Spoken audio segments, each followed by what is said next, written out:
Assalamualaikum warahmatullahi wabarakatuh. Perkenalkan, kami dari kelompok 3 mata kuliah perilaku organisasi yang beranggotakan Dian Putri Islamiyati F1B019-069, Riani Rahayu F1B019-065, Dita Islamiyati F1B019-066, Alvara Salsabila F1B019-046, dan Sali Riani F1B019-047.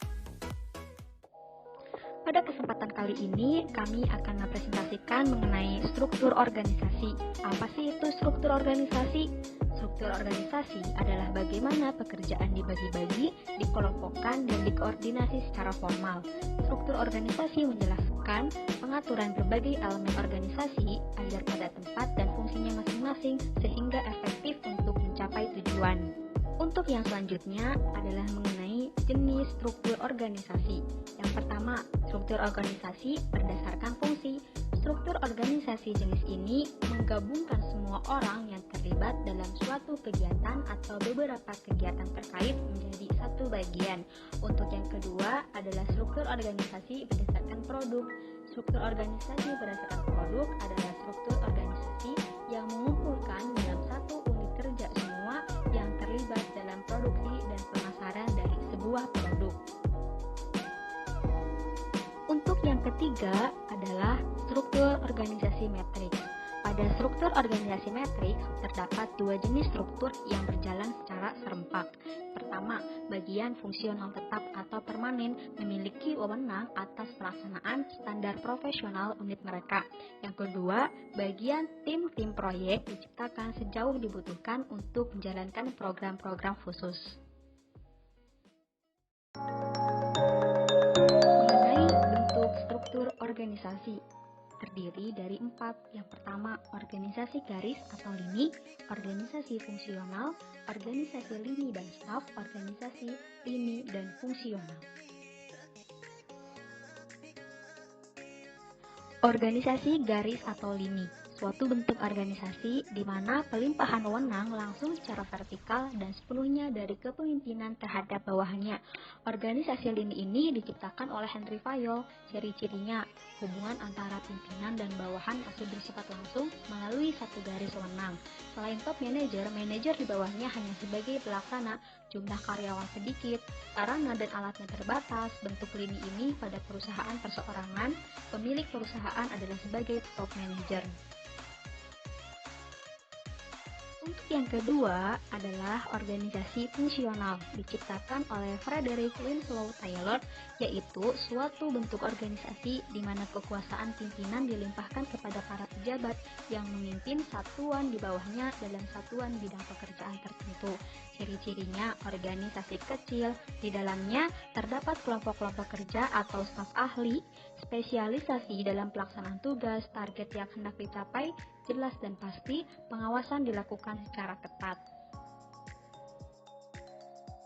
Untuk yang ketiga adalah organisasi lini dan staf.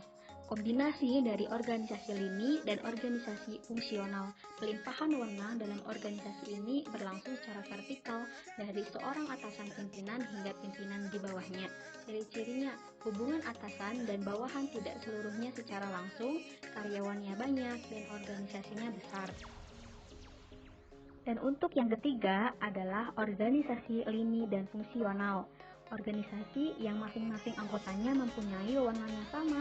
Ciri-cirinya, tidak tampak adanya pembedaan tugas pokok dan bantuan, spesialisasi secara praktis pada pejabat fungsional, pembagian kerja dan wewenang tidak membedakan perbedaan tingkat eselon. Struktur organisasi tidak begitu kompleks, biasanya terdiri dari ketua, sekretaris, bendahara, ketua-ketua seksi, dan para petugas sesuai kebutuhan atau kegiatan.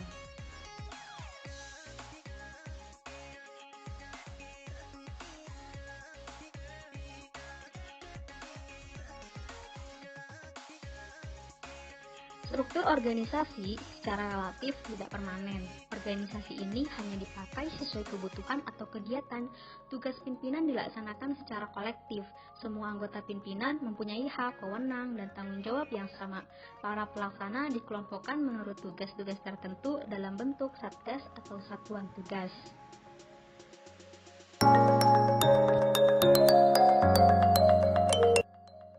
Untuk penjelasan selanjutnya yaitu mengenai elemen dalam mendesain struktur organisasi. Yang pertama ada spesialisasi kerja, yaitu sejauh mana tugas-tugas dalam organisasi dibagi-bagi dalam beberapa pekerjaan sendiri. Yang kedua, departementalisasi, dasar yang dapat dipakai untuk mengelompokkan pekerjaan secara bersama-sama. Kategori departementalisasi yaitu fungsi yang dijalankan, produk yang dihasilkan, faktor geografi, dan proses. Yang ketiga adalah rantai komando, garis wewenang yang tanpa putus membentang dari puncak organisasi ke paling bawah dan menjelaskan siapa tanggung jawab kepada siapa. Yang keempat adalah rentang kendali, jumlah bawahan yang dapat diarahkan oleh seorang manajer secara efisien dan efektif. Yang kelima adalah sentralisasi dan desentralisasi. Sentralisasi yaitu tingkat di mana pengambilan keputusan terkonsentrasi pada suatu titik dalam organisasi. Yang kedua adalah desentralisasi, tingkat di mana karyawan tingkatan bawah memberikan masukan atau benar-benar mengambil keputusan. Dan yang keenam adalah formalisasi, tingkat di mana pekerjaan dalam organisasi terstandarisasi dan sejauh mana perilaku karyawan dibimbing oleh peraturan dan prosedur.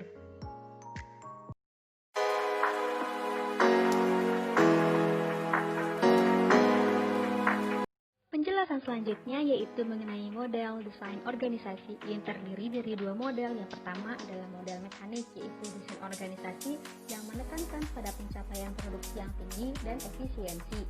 Spesialisasinya tinggi, departementalisasi kaku, tentang kendali fungsi, sentralisasi, dan formulasi tinggi.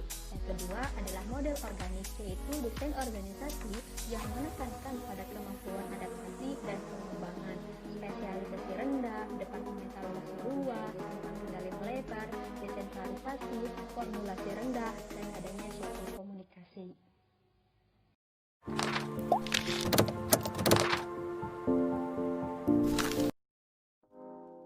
Untuk yang selanjutnya yaitu mengenai desain organisasi secara umum, yang dibagi menjadi dua, yaitu secara tradisional dan kontemporer. Untuk yang tradisional meliputi struktur divisional, terdiri dari unit atau divisi yang terpisah dengan otonomi terbatas di bawah koordinasi dan kendali perusahaan induk.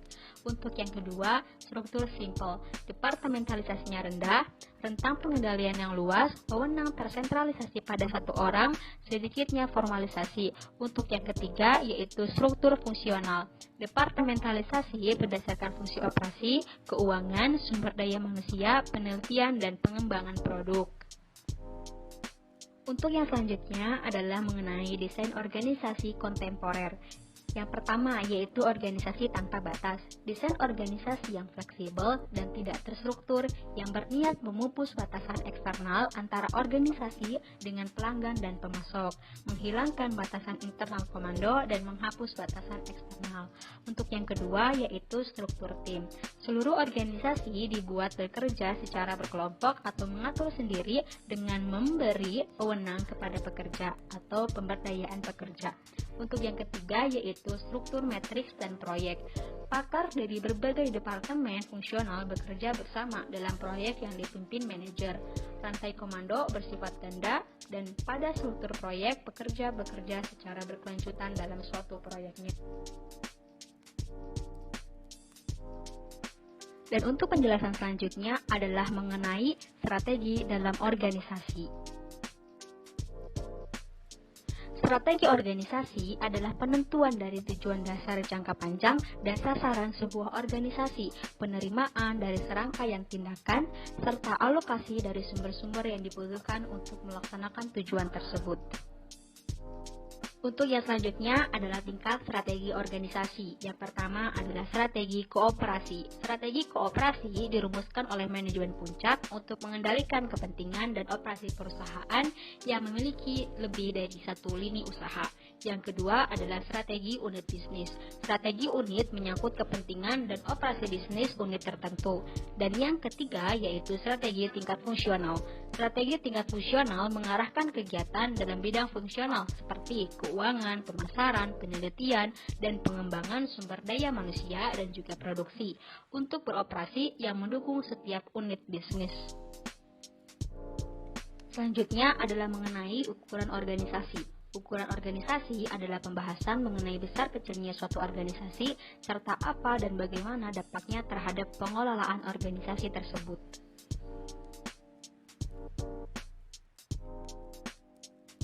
Persoalan ukuran organisasi menurut Robbins. Yang pertama, tidak semua anggota dari organisasi tersebut memiliki masa kerja yang tetap atau permanen, karena tentunya di setiap organisasi tersebut memiliki masa kontrak kerja sesuai kebijakan perusahaan.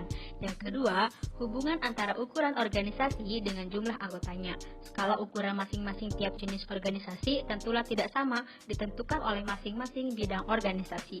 Yang ketiga, efisiensi dan kemampuan masing-masing anggota yang bekerja dalam suatu organisasi. Ukuran organisasi berkaitan dengan beberapa karakteristik struktural organisasi. Yang pertama, kompleksitas struktur.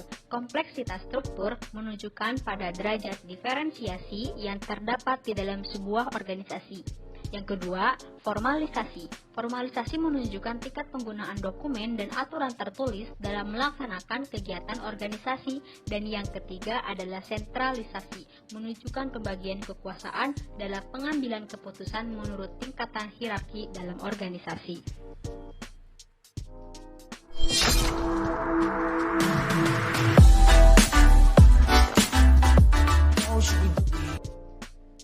Dengan demikian, kami mengambil kesimpulan bahwa dengan adanya struktur organisasi di dalam sebuah organisasi, maka organisasi tersebut bisa terkendali dengan baik. Karena di sebuah organisasi itu harus memiliki spesifikasi kerja yang jelas, departementalisasi atau divisi dalam organisasi yang tepat, rantai kepemimpinan organisasi atau komando yang jelas, dan ukuran organisasi yang baik. Karena jika sebuah organisasi tidak memiliki unsur-unsur tersebut, maka tidak akan berjalan dengan baik. Oleh sebab itu, wajib hukumnya setiap organisasi memiliki unsur-unsur tersebut. Ukuran dari sebuah organisasi secara signifikan mempengaruhi strukturnya. Organisasi besar cenderung memiliki lebih banyak spesialisasi, departementalisasi, tingkatan vertikal, serta aturan dan ketentuan daripada organisasi kecil.